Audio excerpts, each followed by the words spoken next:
Hey, what's up guys? Joe Lawson here from Average Joe's Fitness, and in today's video I'm going to share with you exactly the reasons why you're potentially not reaching your goal weight.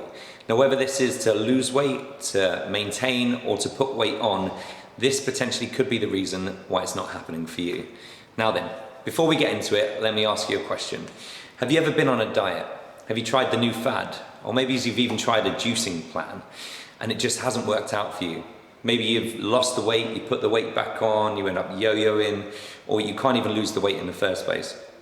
Now I can wholeheartedly empathize with you, because for years I couldn't put on weight. I'm what you might call the skinny fat guy, or I was rather. And no matter what I ate, unfortunately it was all the wrong things, I was unable to put on any weight at all. Now one thing that stood true since the beginning of time and will never ever change, if you're consuming more calories than you're expending, then you're gonna gradually put on weight, and vice versa. If you're expending more calories than you're consuming, then gradually you're gonna lose weight. Now then, if you're eating, let's say, an extra 500 calories a day, which is about 3,500 calories a week, you're gonna add 1 pound of body weight per week. So you can imagine, if you're gradually putting on weight, obviously you're not burning off the calories.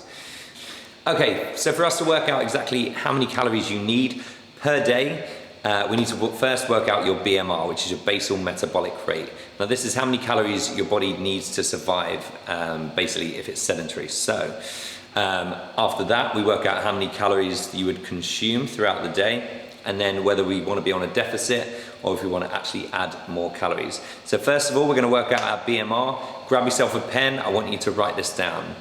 You need your body weight in pounds, times this by 11, and this is going to give you an approximate BMR reading. Now what we have to take into consideration here is age, body fat, things like this. So what you have to appreciate is this is a very basic BMR reading. What you can do is you can go online and find different calculators, or if you'd have come in here and see me, we would do body fat testing and give you an exact reading. But for now, pounds in body weight, and times this by 11 is going to give you an approximate BMR.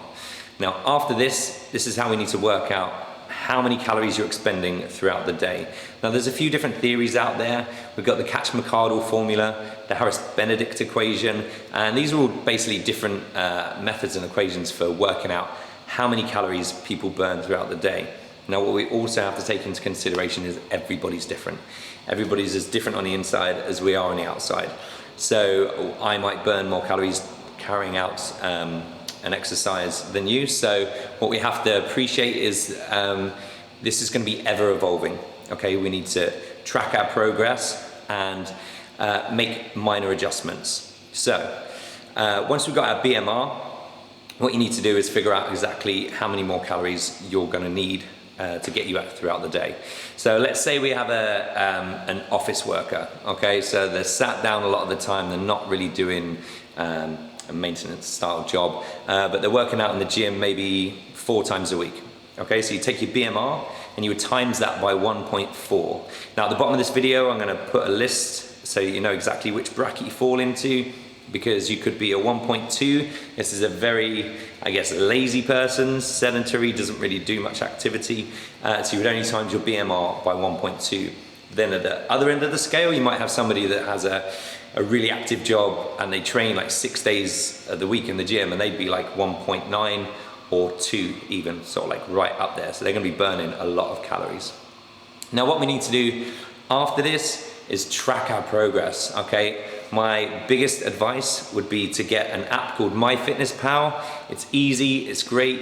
You can type in absolutely everything you need, foods consumed throughout the day, and it will tell you your macronutrients, how much protein, fats and carbohydrates you've had. Now in a future video I'm going to explain all this to you, how to set your macronutrients, but for now total caloric intake is a big must. We need to work this out, because otherwise you could be eating too many calories or not eating enough. Now once you've got MyFitnessPal, work with your set calories for 2 weeks. Okay, don't try not to change after a couple of days. Like stick at it for 2 weeks and see how you get on. I want you to track your progress, monitor it, your weight, your strength, your energy. You might be on too much of a deficit that you haven't got enough energy. or again, you might still be consuming too many calories. So give it a try, work out your BMR, your total caloric intake, and see how many calories you're burning. Just one more point to make, guys. Carbs don't make you fat, excess calories do. This is Joe Lawson, Average Joe's Fitness. Take care, bye-bye.